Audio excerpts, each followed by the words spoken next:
When George Hamilton dated Lynda Bird Johnson, the daughter of President Lyndon B. Johnson, it wasn't treated like a celebrity romance. It was treated like a national security concern. The White House didn't just disapprove. The president ordered the FBI to look into George's private life. Overnight, a rising Hollywood star found himself under surveillance, his name reduced to files, whispers, and suspicion. What looked like a glamorous love story to the public quietly became a lesson in how fame can turn dangerous the moment it drifts too close to power. But long before George Hamilton learned what it felt like to be watched, he had already learned how to survive instability. George was born in 1939 in Memphis, Tennessee, into a life that looked glamorous on the surface. His father was a band leader, constantly on tour, his mother elegant and socially sharp. Hotels, travel, grown-up conversations, his early years carried a sheen of excitement. But that shine shattered early. When George was 5, his parents' marriage collapsed after his father had an affair. His mother was suddenly left alone with 3 young sons, scrambling for stability. They moved to Arkansas to live with George's grandparents, and for a brief moment, life felt safe. Then tragedy struck again. Both grandparents died within a short time of each other. That safety vanished overnight. Faced with desperation, George's mother flipped a coin to decide their future, New York or Hollywood. The coin landed on Hollywood, and everything changed. What followed was a childhood defined by motion, new cities, new schools, new stepfathers, Beverly Hills, Boston, New York, private schools, boarding schools, even military environments. George learned early that nothing stayed permanent, so he adapted. He learned how to observe people quickly, how to fit in, how to wear calmness like armor. That polished charm the world later saw wasn't confidence, it was survival. By the time George returned to Hollywood in the late 1950s, he didn't have industry connections or formal training. What he had was presence. He understood that in Hollywood, being noticed mattered before anything else. He took small roles, appeared on television, waited patiently, hungry not just for success, but for legitimacy. His real breakthrough came in 1959 with Crime and Punishment, USA. Playing a young man drowning in guilt after committing murder, George finally showed depth. The performance earned him a Golden Globe for New Star of the Year and a BAFTA nomination.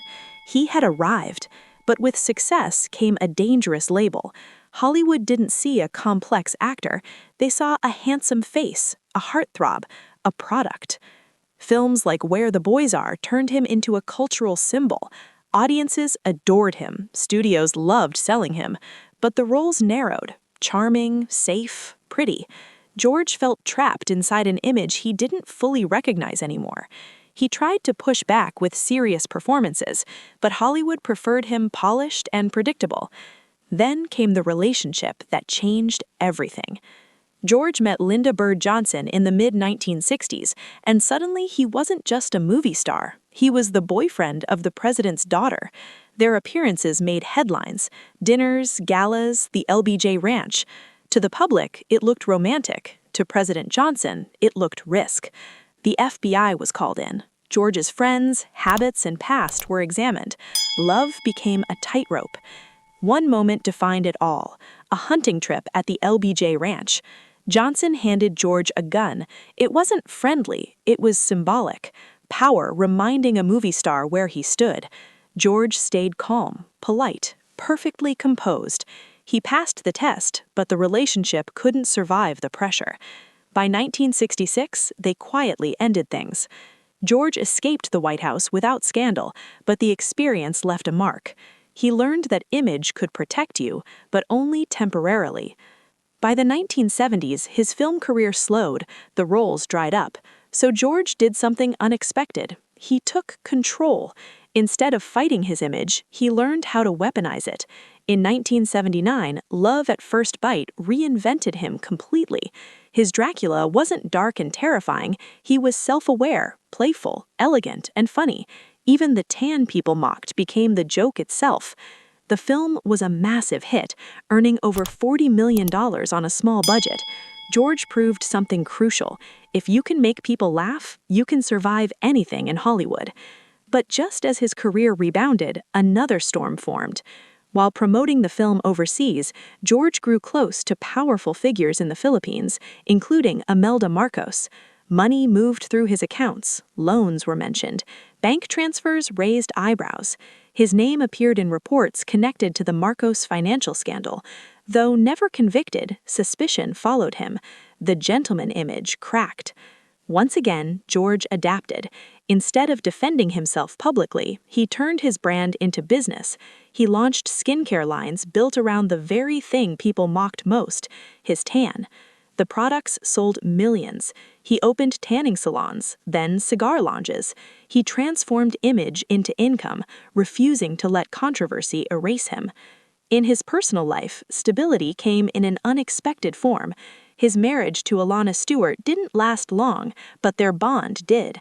Even after divorce, they remained close, raising their son Ashley together.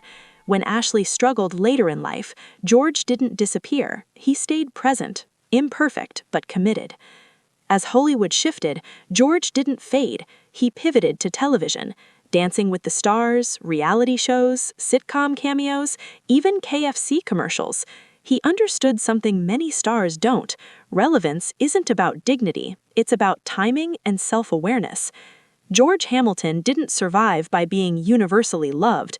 He survived by being adaptable, by turning criticism into currency, by accepting that image can be a cage or a weapon, depending on how you use it. Behind the tan and the smile is a man who learned early that nothing is permanent. Fame, love, power, all of it can vanish overnight. The ones who last aren't the most talented or the most admired. They're the ones who know how to bend without breaking. So what do you think? Was George Hamilton a victim of his image or a master of controlling it? Let me know in the comments, and don't forget to like, share, and subscribe for more stories where Hollywood's shine hides truths far darker than anyone ever expected.